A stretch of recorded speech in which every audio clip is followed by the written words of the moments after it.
teman-teman semuanya, perkenalkan nama saya Placida Lucianeoria dengan NIM 221-20083 dari kelas A1903. Nah, kali ini saya akan menjelaskan proses terjadinya retinopati diabetikum.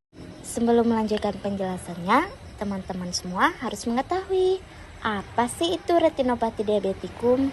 Retinopati diabetikum adalah salah satu bentuk komplikasi diabetes mellitus di mana kadar gula yang tinggi pada akhirnya mengakibatkan kerusakan pada pembuluh darah retina mata, terutama di jaringan-jaringan yang sensitif terhadap cahaya. Selanjutnya, klasifikasi retinopati diabetikum dibagi menjadi dua bagian. Yang pertama, retinopati diabetika non-proliferatif atau RDNP, dan yang kedua, retinopati diabetika proliferatif atau RDP.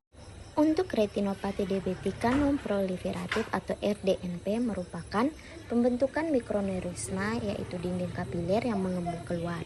Biasanya terletak di sisi temporal foia dan biasanya tidak menunjukkan gejala saat pertama kali muncul. Jika terjadi kebocoran, maka dapat menyebabkan edema makula.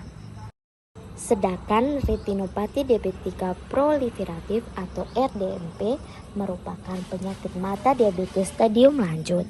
Itu terjadi ketika retina mulai menumbuhkan pembuluh darah baru yang disebut neovaskularisasi. Pembuluh darah baru yang repuh ini seringkali mengeluarkan darah ke dalam cairan vitreous. Jika hanya mengeluarkan sedikit darah, mungkin akan melihat beberapa floater berwarna gelap. Jika pendarahannya banyak, hal itu mungkin menghalangi semua penglihatan. Selanjutnya ada patofisiologi dari retinopati diabetikum. Kondisi hiperglikemia kronik mempengaruhi perubahan patofisiologis pada retinopati diabetikum yang dibagi menjadi 3 jalur.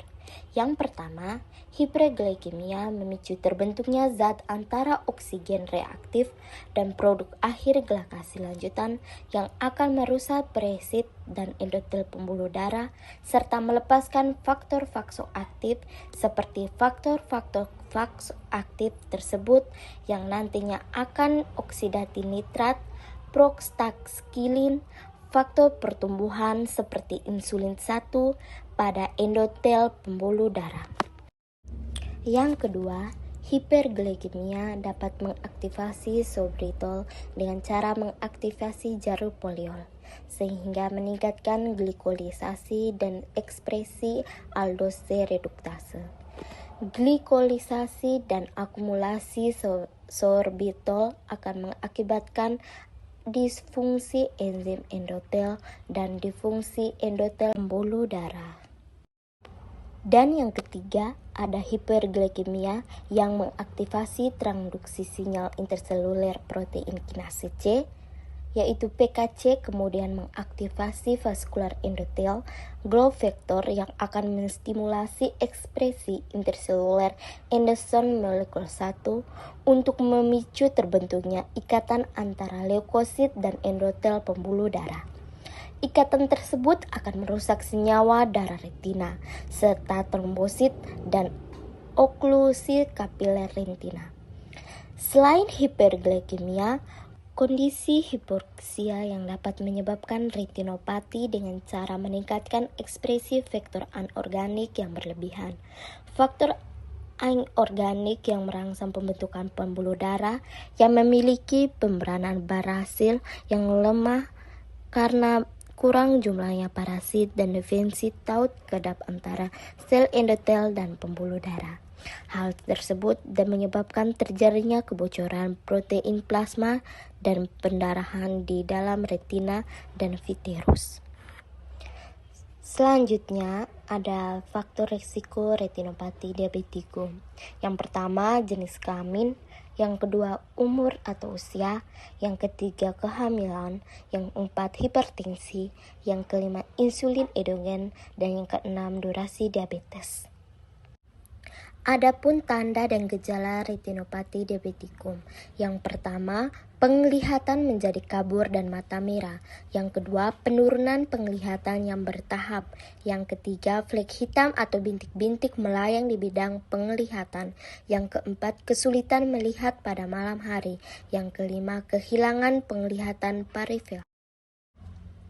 Dan yang terakhir, pencegahan dan pengobatan retinopati diabetikum.